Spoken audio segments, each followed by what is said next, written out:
আল্লামা সাঈদী মৃত্যুর ঘটনা, কবর খননের কাজ সম্পূর্ণ হওয়ার সেই করুণ ঘটনা শুনতে চাই।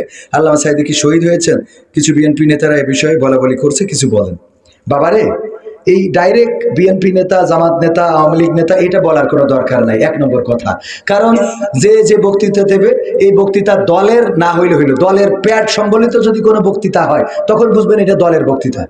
কথা ঠিক আছে তো? একজন চরমনায়ের মুরিদ কি করিয়েছে, ও জায়গায় ওই মামতি করতো, একজনের বউ নিয়ে চলে গেছে, এ কি চরমনায়ের দোষ? একজন জামাত ইসলামের রুকন, ও কি করিয়েছে, একজন ব্যবসা করছিল, তার শাটারটা নিয়ে তালামে থিয়েছে, এ কি জামাত ইসলামের দোষ? না, এটা দল বলে লেখালেখি করা যাবে না। মাথায় রাখতে হবে, যারা বলতেছে এরা হলো কিছু আছে এই সমাজে কুলাঙ্গার। কি গার? যারা ইসলাম বোঝে না, কোরআন বোঝে না, হাদিস বোঝে না, স্টেজে উঠে বলে কোরআনের সাথে কোনো সম্পর্ক নেই, আবার টুপি পরি চরমনার পীর সাহেবের কাছে যায়। আছে না নাই? ইসলামের সাথে সম্পর্ক নেই কোরআনের, রাজনীতির সাথে সম্পর্ক নেই কোরআনের, কি কোরআনের সাথে রাজনীতির কোনো সম্পর্ক নেই, ভালো কথা মেনে নিলাম, তা তুই টুপি পরি আবার চরমনার পীর দরবারে কেন? হ্যাঁ, এই জিনিসগুলো আমাদের বুঝতে হবে। এটা কোনো দলের বক্তব্য না, এটা কিসের বক্তব্য? এটা ব্যক্তির বক্তব্য। যেই ব্যক্তি বলে ওই ব্যক্তির দায়, ওই ব্যক্তির দায় কখনো দল নেবে না। বিএনপি আমরা মনে করি তারা দল হিসেবে এখনো ভালো দল। কথা বলেন, আওয়ামী লীগকেও খারাপ দল বলবো, তারাও তো ভালো মানুষ, আছে না? আছে মানে কি, আগে মাহফিল আমরা করেছি না, আওয়ামী লীগ ক্ষমতায় থাকতে 30,000 40,000 50,000 টাকাতে সব আওয়ামী লীগের নেতারা, আরে এখন তো কেউ দিতে চায় না টাকা।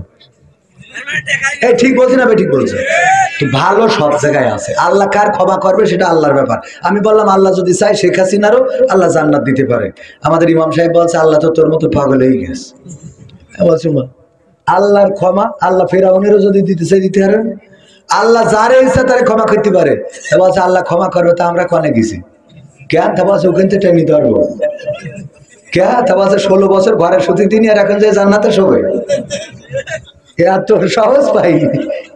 মানে মনের কষ্টে আমাদের সাবেক ইমাম, আমি নাম না বলি কেবেন, আমার বলিতে ব্যবসা করে খাচ্ছ। তো এখন এই যে মনে করেন এটা আল্লাহর এখতিয়ার।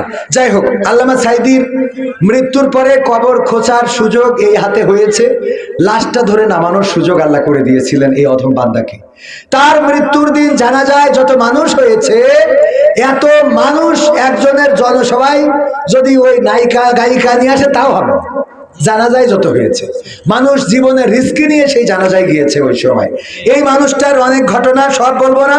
আমি বলবো এই মানুষকে নিয়ে যারা বাজে কথা, বাজে মন্তব্য করছেন, আমি বলবো তারা ওই তাদের দোসর যারা আল্লামা সাঈদীর এই বাংলার জমিনে রাখতে চায় না। ওরা তাদের সুরে কথা বলে। আমার তো মনে হয় মাঝে মাঝে মনে করি শয়তান কিছু দায়িত্ব কিছু মানুষের পরে দিয়ে নিজে বাড়ি চলে যায়, যে তোর পরে দায়িত্ব। যেরকম এখন জিকির উঠেছে,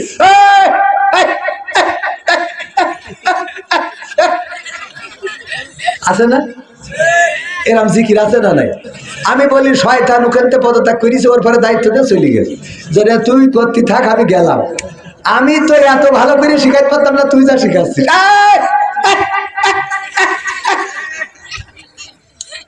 আছে না নাই?